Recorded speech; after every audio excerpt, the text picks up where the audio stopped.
Tout commence avec Constanza qui demande à Veronica pourquoi elle pleure encore pour Alejandro alors qu'elle est maintenant avec Lucho.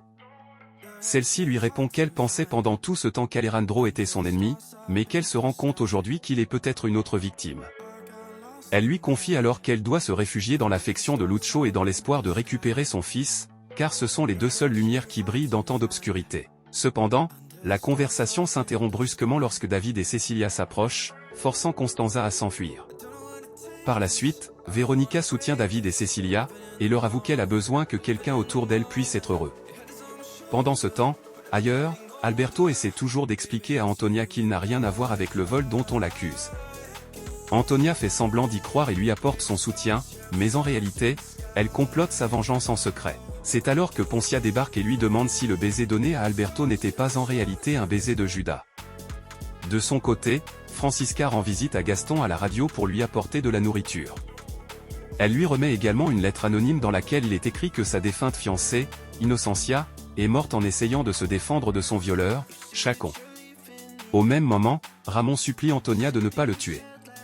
Mais celle-ci refuse catégoriquement en lui disant que le pardon n'existe pas. Elle ordonne ensuite à Macario de le tuer lui-même, puisqu'ils n'ont plus besoin de lui. Pendant ce temps, Alejandro retrouve Patricia à l'hôpital, occupée à s'occuper de leur fille. Celle-ci lui demande alors si c'est vrai qu'il s'est battu pour Veronica Dantes. Un peu plus tard, David déjeune avec Cecilia et Veronica. Il la remercie chaleureusement pour son accueil. Mais ailleurs, Gaston devient très furieux en apprenant que c'est Chacon qui a tué sa fiancée. Il veut immédiatement lui faire payer en l'assassinant avec le fusil du tigre. Heureusement, Francisca parvient à l'en empêcher de justesse. Au même moment, Max et Valentina, dans la maison de la mère de ce dernier, se laissent aller à des moments d'intimité. Cependant, ils sont interrompus par les cris de colère de Gaston, qui a tout de même réussi à s'emparer de l'arme. Max s'oppose lui aussi à son geste. Par ailleurs, Irène fait une crise d'angoisse devant Antonia, persuadée qu'Alejandro la trompe.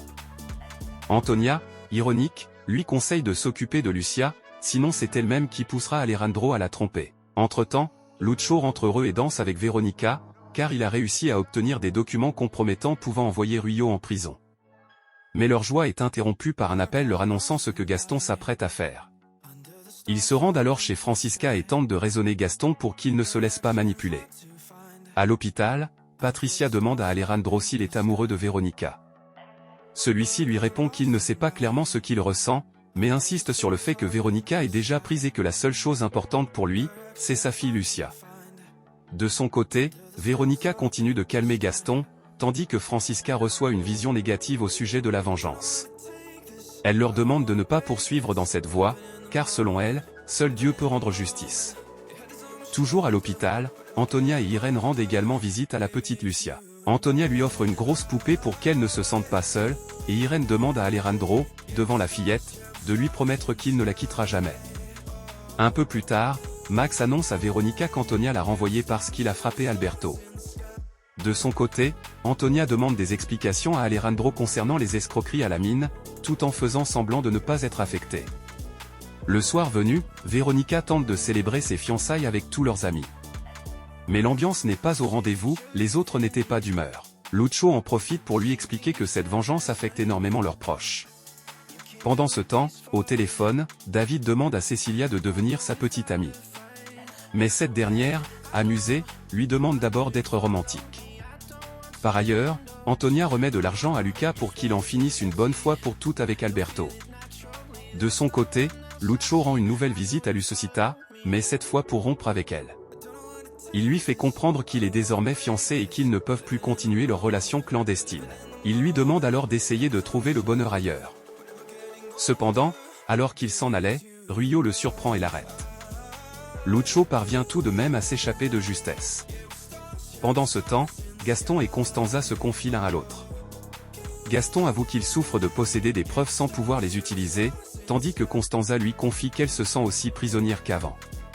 Tout ce qu'elle désire, c'est embrasser son fils et lui raconter ce qui s'est passé. Gaston la conseille alors de ne pas attendre la permission de Gabriela et de le faire directement. Comme convenu, Alberto est ensuite arrêté dans la rue par Lucas et ses amis, qui le frappent violemment. De son côté, Ruyo raconte à Chacon qu'il a vu Lucho et lui ordonne de le retrouver et de le ramener. Plus tard, Constanza téléphone à son fils et lui déclare à quel point elle l'aime. Ricardo, ému, lui demande où elle est. Elle lui répond qu'elle est tout près de lui et qu'elle ne l'a jamais abandonné. Mais ce moment est brutalement interrompu par l'arrivée de Veronica, qui lui demande à qui elle parlait. Constanza tente d'abord de le cacher, mais finit par avouer qu'elle a parlé avec son fils. Elle confie ensuite qu'elle en a assez de vivre comme une prisonnière dans cette maison et qu'elle a droit, elle aussi, à un peu de bonheur. Veronica lui rappelle alors qu'Antonia et Hannibal ne doivent surtout pas découvrir qu'elle est en vie. Constanza, désabusée, lui avoue qu'elle se transforme peu à peu en une femme glaciale comme Antonia Guerra. Finalement, Ricardo, bouleversé par la conversation téléphonique, court immédiatement informer Patricia que sa mère est bel et bien vivante.